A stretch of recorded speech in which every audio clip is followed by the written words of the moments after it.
Kita lanjutkan belajar kita dengan di bawah bimbingan Imam An-Nawawi rahimahullah taala. Kita sudah sampai ke bab baru, yaitu babun nahyi 'anil fuhsyi wa badza'il lisani. Qala al-Imam An-Nawawi rahimahullah taala. Imam Nawawi semoga Allah melimpahkan rahmat dan kasih sayang kepadanya. Beliau menuliskan dalam babnya dengan kalimat babun nahyi, bab tentang larangan 'anil fuhsyi, ngomong keji, jorok, kotor. Wabada'il lisani, dan lesan yang jorok. Ngomong yang keji, fuhsyi. Wabada'il lisani, lesan yang jorok. Ani bin Mas'udin, hadis yang pertama diriwayatkan dari Sayyidina Abdullah bin Mas'ud radhiyallahu ta'ala anhu. Qala, beliau berkata, beliau bercerita, qala Rasulullah sallallahu alaihi wasallam, baginda Nabi Muhammad sallallahu alaihi wasallam bersabda, laisal mu'minu, bukanlah seorang mukmin sejati itu bitta'ani, orang yang biasa mencercah,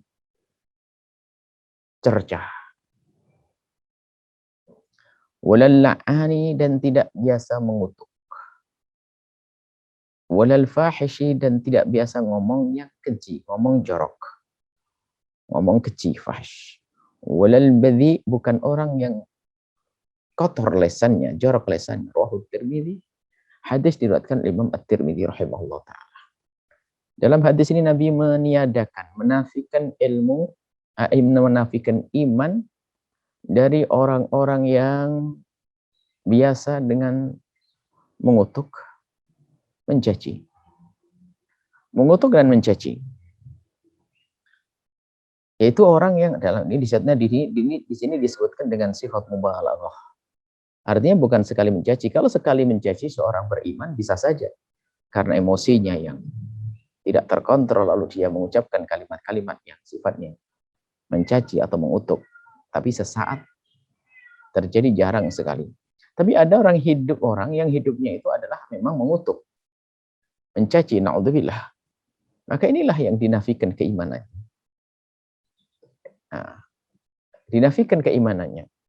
Dan memang sebagian makna ilaisal mu'minu itu adalah tidak sempurna imannya. Akan tapi bisa jadi jika yang dicaci adalah agama, maka menjadi orang itu hilang keimanannya. Ada mencaci seorang mukmin. Kalau terus-terus mencaci berarti dia tidak punya mahabbah kepada ahli iman. Maka diduga sekali imannya memang kropos atau bahkan mungkin hilang. Munafikin. Orang munafikin. Jadi laisal mu'minu tidak bisa dikatakan nafi iman yang sesungguhnya. Nafi iman, tidak ada iman yang sesungguhnya, maknanya kropos. Adapun secara zahir tetap saja dikatakan dia orang beriman. Jika bukan mencaci di dalam urusan agama, bukan mencaci agama. Kalau mencaci agama langsung kafir, keluar dari iman. Tapi mencaci manusia yang beriman. Jadi seorang mukmin hendaknya senantiasa menjaga lisannya agar tidak biasa mencaci dan mengolok. Hari ini, zaman ini, di tahun ini khususnya, di hari-hari ini, kita dididik untuk menjadi ta'an walala'an. Kita dididik oleh lingkungan kita, media sosial dan yang lain. Untuk bagaimana kita harus pandai dan berani mencaci. Biarpun melalui komentar di dalam Facebook seseorang, atau komentar di dalam video seseorang di YouTube. Dan itu tidak disadari. Jadi mengutuk dan mencaci tidak harus diucapkan oleh lisan. Bisa saja yang ditulis oleh tangan kita. Karena tangan itu, pena itu disebut tulisan itu ahadul lisanaini. Salah satu daripada dua lisan. Dan kita belajar ini adalah untuk kita, bukan untuk menilai orang lain. Kita yuk belajar bagaimana kita mendengar petuah Nabi ini agar kita tidak mudah mencaci, mengolok, mengutuk. Ada orang kerjaannya mengutuk dan mencaci. Itu bukan ahli iman. Bukan kerjaan ahli iman. Dia beriman, tapi bukan kerjaan ahli iman. Seorang ahli iman akan selalu menjaga lisannya. Walal fahish, dan juga orang yang ngomong keji, ngomong kotor. Bicara kalimat-kalimat membangkitkan syahwat. Ya ini kalimat jorok. Bahkan kadang kalimat-kalimat jorok pun dibawa ke majelis, ke tempat mulia, di mimbar kemuliaan. Hanya karena seorang ustadz mencari bercanda atau mencari tawa daripada audien, daripada mujamaah, lalu dia harus mengucapkan kalimat kotor. Kalau memang itu pelawak, ya memang itu biasa kerjaannya. Seperti itu. Biasanya kalimat-kalimat jorok dibawa. Sebab yang mengundang tawa adalah hal-hal demikian itu. Biarpun itu juga tidak benar. Akan tapi sekarang kadang mimbar mulia, dibawa ke mimbar tersebut kalimat yang jorok, kalimat yang kotor. Ini yang ditiadakan oleh Nabi Muhammad. Bertentangan dengan keimanan yang di dalam hati. Orang yang imannya kuat di dalam hatinya, maka dia pun akan senantiasa menjaga tutur katanya. Dia tidak berucap kecuali kalimat yang baik. Bahkan jika dia menyebut kalimat-kalimat yang mengarah kepada hal-hal yang sangat pribadi, dia akan berusaha untuk mencoba membuat suasana itu berwibawa, dan juga kalimat yang akan dikemas dengan kalimat yang baik sehingga tidak terkesan jorok. Seperti dalam bahasa fikih kita lihat, yang membatalkan wudu adalah keluar sesuatu dari dua lubang, lubang depan, lubang belakang. Cuman bahasa begitu. Itu sebenarnya kan bahasa santun yang diajarkan. Sabila ini dua jalan. Bahkan disebutkan dengan jelas itu pun dalam irama menjelaskan karena mungkin khawatir tidak bisa jelas kecuali dengan cara semacam itu. Tetapi ada orang yang kerjaannya mengucapkan kalimat-kalimat jorok, kalimat-kalimat yang kotor, kalimat-kalimat yang rendah, Masya Allah. Bukan kerjaan ahli iman itu. Wal bada'atul lisan, ngomongnya kotor, malu.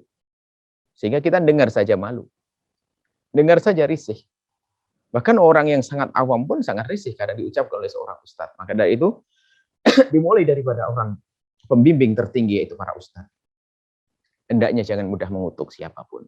Perbedaan-perbedaan pendapat tidak boleh menjadikan kita saling mengutuk, saling mencaci, saling mencerca, dan juga jangan sampai ada keluar kalimat-kalimat yang kotor, kalimat-kalimat yang jorok.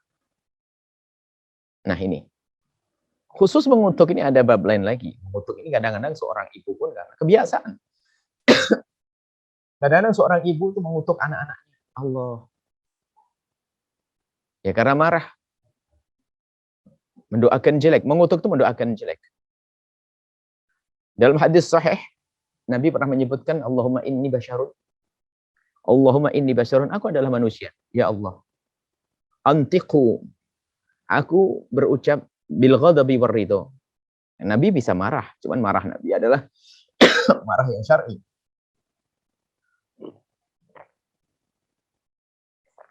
Marah Nabi bukan marah asal. Antiku bil ghadabi wa bir ridho. Aku kadang mengucapkan kalimat dalam keadaan ridho dan dalam keadaan marah. Bil ghadabi war ridho. Marah dan ridho. Marah dan enggak marah. Faman la'antuhu, barang siapa yang telah aku kutuk. Faj'al la'nati, maka ya Allah jadikanlah kutukanku rahmatan lahu, rahmat baginya. Allah, indahnya. Ar-Raufur Rahim bagi Nabi Muhammad SAW. Nabi mengucapkan antiku bil ghadabi. Faman la'antahu, siapapun yang telah kutuk. Nah, ini apakah pasti terjadi pada Nabi? Oh, tidak. Nabi tidak seperti itu. Jadi yang diucapkan Nabi tidak harus terjadi. Akan tapi peringatan atau sekedar Nabi memberitahu. Begitulah cara. Nabi kalau mengutuk seseorang, Nabi berharap. Kalau seandainya Nabi mengutuk seseorang, maka Nabi mohon kepada Allah agar kutukannya jadi rahmat. Kutukannya jadi rahmat. Mengutuk pribadi-pribadi hampir jarang. Kecuali memang orang berlebihan. Itu umum sih. Kalau pribadi-pribadi, tidak. Biasanya kelompok. Seperti tadi, Nabi misalnya Allah mal'an. Misalnya Allah Nabi mengatakan Allah, kalau mata il'an, biasanya apa? Suku. Satu suku. Karena memang suku itu semua meraih. Takwan, misalnya. Tapi kalau berorang-berorang hampir tidak terjadi. Nah, Nabi pun lihat penuh kasih dan sayang.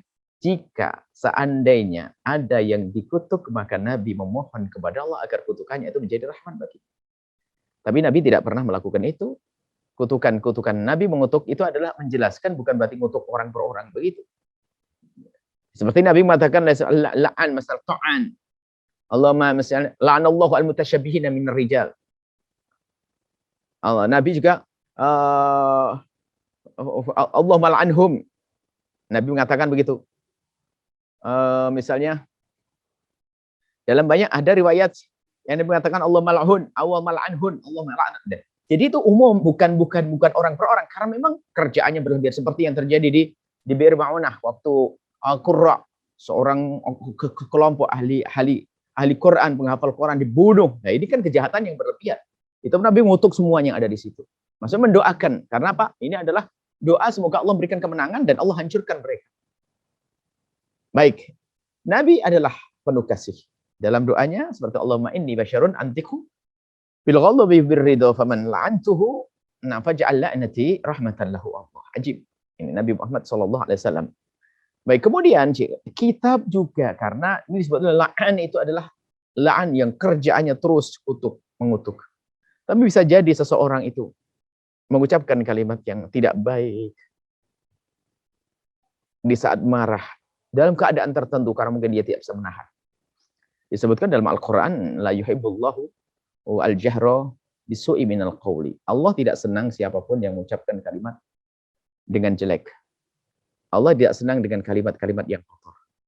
Nah, tapi di situ ada kecuali illa man dzulim, kecuali kita dizalimi. Nah, kalau orang dizalimi bisa saja dizalimi seperti yang terjadi orang-orang kafir membunuh orang-orang para qurra, mereka terzalimi. Kalau terzalimi lain cerita.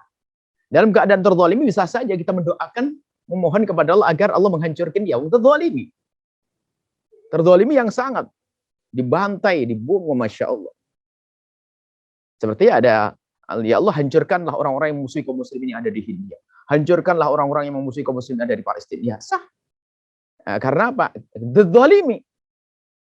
Terzalimi, karena terzalimi kita jadi boleh. Tapi dalam keadaan normal, dikit-dikit mengutuk, dikit-dikit mencaci, itu bukan kebiasaan ahli iman.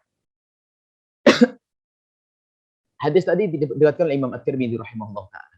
Kemudian ada hadis lain yang berbunyi wa'an Anas, dari Sayyidina Anas bin Malik radhiyallahu taala anhu, qala, beliau berkata, qala Rasulullah sallallahu alaihi wasallam bersabda, maka tidak ada al-fuhsyu, kalimat keji, kekejian itu dalam ucapan, fi syai'in, dalam sesuatu. Kalau ucapan ya di lisan. Tidak ada kalimat keji di lisan itu kecuali syanah, akan menjadi lisan itu tidak terpuji, jelek. Wa makana al-haya'u bi syai'in, tidak ada rasa malu, tidak ada malu yang ada pada sesuatu kecuali illa zanah, menjadikan indah. Biasanya lihat saja, naudzubillah, kita menemukan subhanallah ada orang kebiasaan ngomong, wanita, perempuan, kadang-kadang ya membicarakan kalimat, menyebut mohon maaf. Kadang-kadang kita lihat di keramaian, ada di pasar, perempuan hanya karena cari tawa kawannya, menyebut mohon maaf, sesuatu yang sangat pribadi disebutkan. Sudah nggak malu lagi. Kadang menyebutlah, ini pernah di masyarakat kita. Seorang perempuan sudah nggak malu lagi menyebut mohon maaf, alat laki-laki dan sebagai contoh. Ini rendah sekali orang-orang semacam itu. Lihat saja. Kalau kita mendengar sekali langsung mengotori mulutnya atau tidak? Langsung mengotori. Kalau seandainya Anda punya anak laki-laki, Anda tidak mau lagi mantu dengan perempuan itu karena mulutnya jelek. Lihat, itu yang maksudnya mengotori. Lihat, fuhsh itu akan mengotori lisan, menjadi jelek. Anda pun juga demikian. Anda punya anak perempuan, ada laki-laki melamar, tatanya lisannya kotor, mengotori dia, akan menjadikan jelek. Lisannya jelek, menjadi semuanya jelek. Maka dari itu, mari kita tingkatkan rasa malu. Karena dengan malu itulah orang akan senantiasa menjaga lisannya agar tidak mengucapkan kalimat yang kotor. Termasuk tadi yang disebutkan masalah mencaci, mengutuk, kalimat jorok. Itu akal sehat kita tuh semuanya bisa menangkap. Kalau itu adalah satu kejelekan. Cuman kadang-kadang kita ini dikuasai oleh hawa nafsu kita, hawa nafsu kita. Atau karena kita tidak sadar ya, karena tidak mau belajar. Sehingga ternyata kutukan juga masih sering ada di lisan kita. Bagaimana maksudnya akal sehat begini? Itu tadi kami contohkan. Kalau Anda melihat orang seperti itu, bagaimana? Anda akan langsung, dia jatuh di mata Anda. Kehormatannya sudah nggak ada. Anggap saja dia mungkin seorang yang selama ini adalah Masya Allah, terhormat menurut Anda. Akan tapi setelah Anda duduk dengannya, Masya Allah kalimatnya sesaat mengutuk, mencaci, dan kalimat jorok. Anda pun sudah tidak hormat lagi dengan dia. Karena apa? Dengan kalimat jorok yang sering diucapkannya. Ini akal kita bisa nerima, tapi kenapa kita harus melakukan yang serupa? Apakah kita sudah dungu sekali? Maka dari itu, mari kita jaga lisan kita. Kita jaga ucapan kita. Agar kita itu senantiasa bisa Kalau terjaga lesan kita, maka setelah terjaga lesan kita, akan terjaga perilaku kita.